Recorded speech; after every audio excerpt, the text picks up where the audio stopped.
G'day and welcome to another episode of Kiwi Car Life. And I just bought the cheapest Porsche in New Zealand. Sadly no, it's not a 911 or a Cayman, but it does have a V8 engine and it set me back just $1,800. And today I'm going to be showing you the incredible off-road capability of this Porsche Cayenne S before restoring this car to its former glory.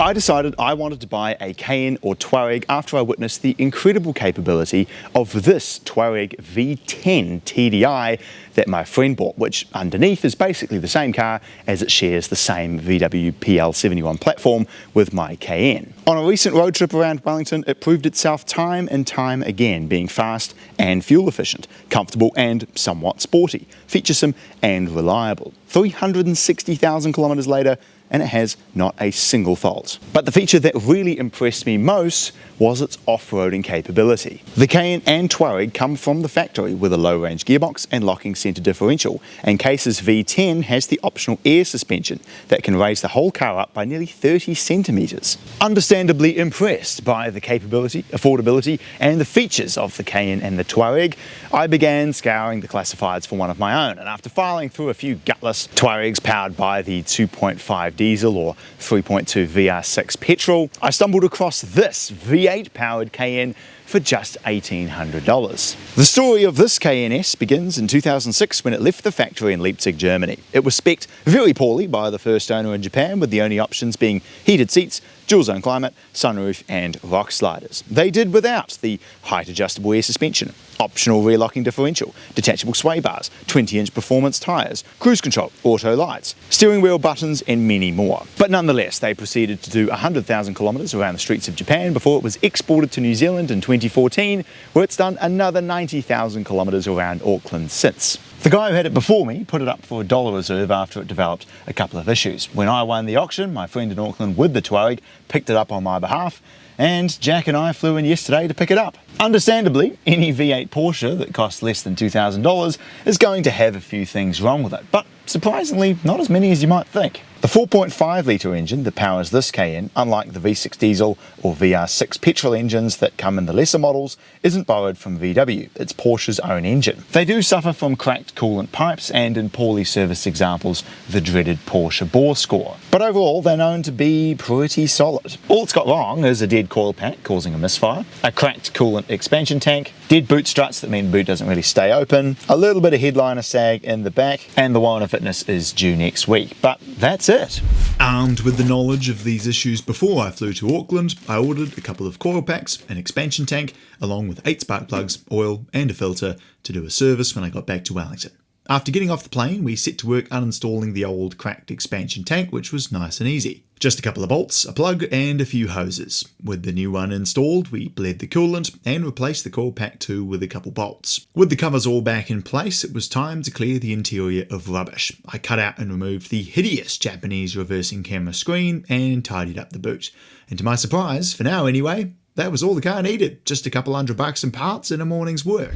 So now that the Cayenne is mended and running very smoothly indeed, it's time to demonstrate why these cars are so underrated. Most people would take a look at this car, assume it's a pavement princess, and move on. But oh how wrong they would be. When driving along normally, the all-wheel drive system sends 62% of the power to the back and 38% to the front, meaning that they tend to feel sort of a little more rear biased than most four-wheel drives. But here on the sand, what you want is power, and that is where the Cayenne absolutely delivers.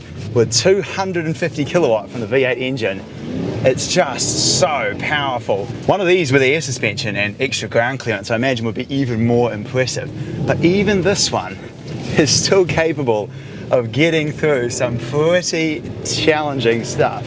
And when you get it up to a bit more speed, the stability is just phenomenal too. Turn it in and the back end just swings around beautifully like that.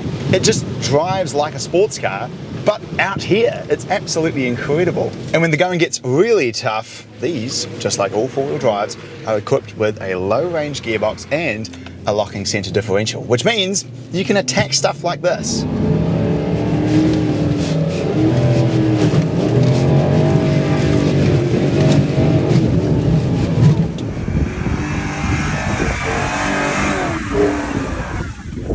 Yep. Not bad for the old pavement princess, eh? I've actually been astounded by the capability of this thing. The more I drive it, this is like by far and away the least capable Cayenne. You know, it doesn't even have the locking rear diff, has terrible tyres on it, doesn't have the air suspension, so it doesn't have the same ground clearance. It's just a Boggo Cayenne S. And yet, here we are.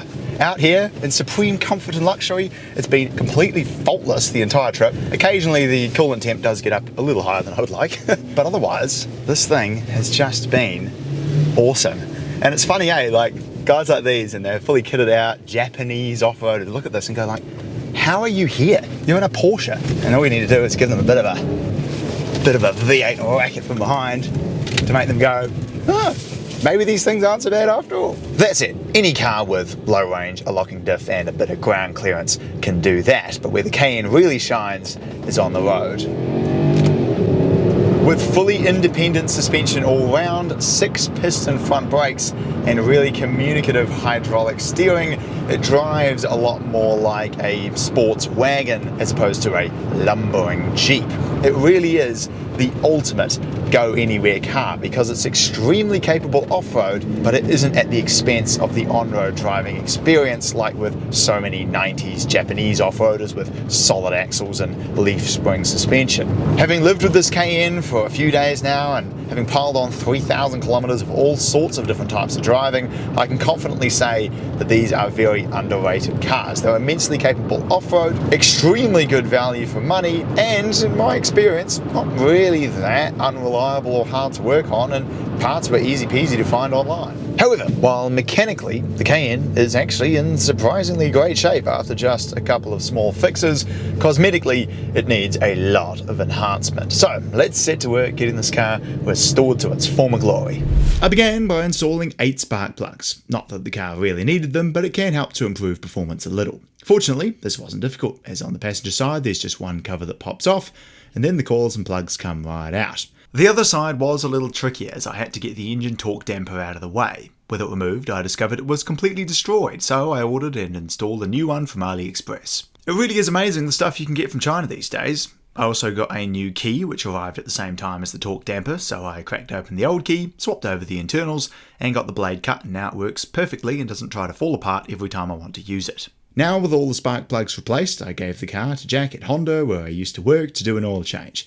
Not a particularly cheap endeavour, as this 4.5 litre engine takes a whopping 9 litres of oil. The Cayenne also flew through a Warren Fitness without a single problem, and now my V8 Porsche was mechanically perfect and owed me less than $2,500. With the car home, I set to work giving it a good wash. There was no shortage of mud and sand from all the off-roading, and plenty of bugs all over the front end from the drive home, but after a solid scrub, they all disappeared and it was starting to look pretty great. I clay barred the paint to remove any final contaminants, making the paint glassy smooth, and then set to work polishing. Black cars, while they do have their downsides in that they get really hot and show all of the scratches and chips, there's no denying that after a mega polish, they look absolutely sensational, and my Cayenne was no exception. A lot of the scratches and swirls disappeared, and after a lick of tyre shine, a bit of touch-up paint here and there, and the installation of my Kiwi Car Life plates, the exterior was looking pretty incredible for a 20-year-old car. The inside was also a breeze to clean, as Porsches have very high quality plastics and carpets that clean up easily. After vacuuming and wiping down all the plastics,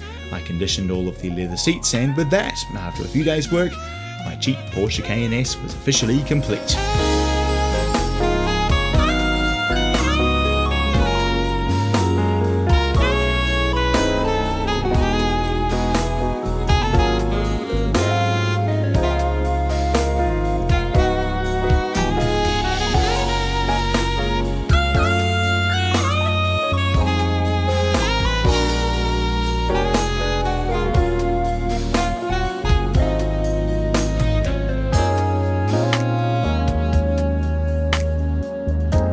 Ladies and gentlemen, the Porsche Cayenne S is complete.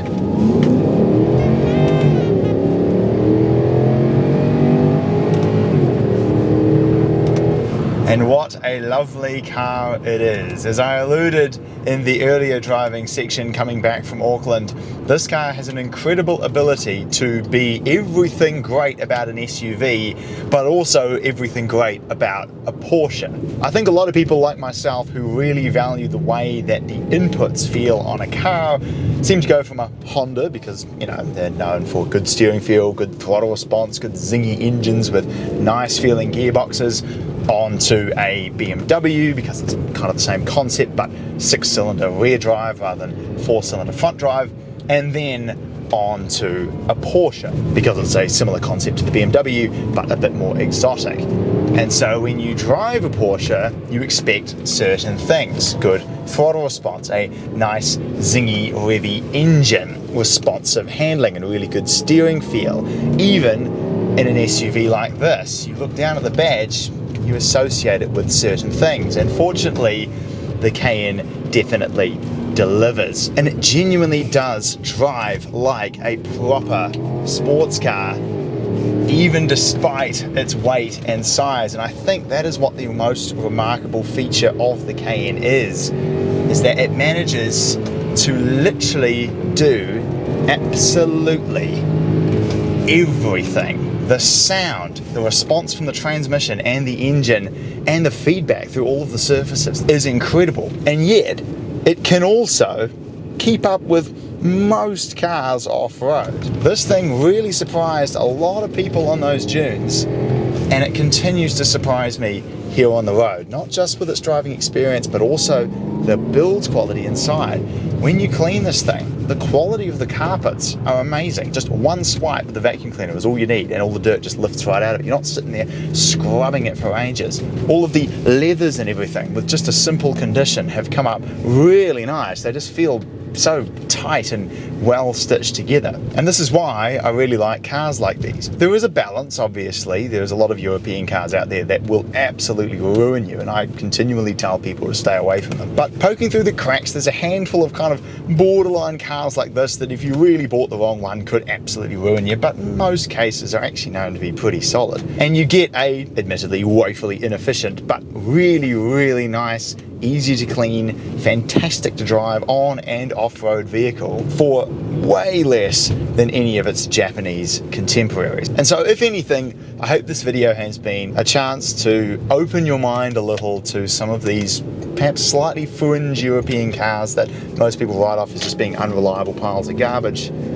that maybe one day you might go, actually, maybe I'll give one of those Cayennes a try. And so with that, if you'd like to see some other cars that I've restored here on the channel, then click on the links popping up right about now, and I'll look forward to seeing you again next time.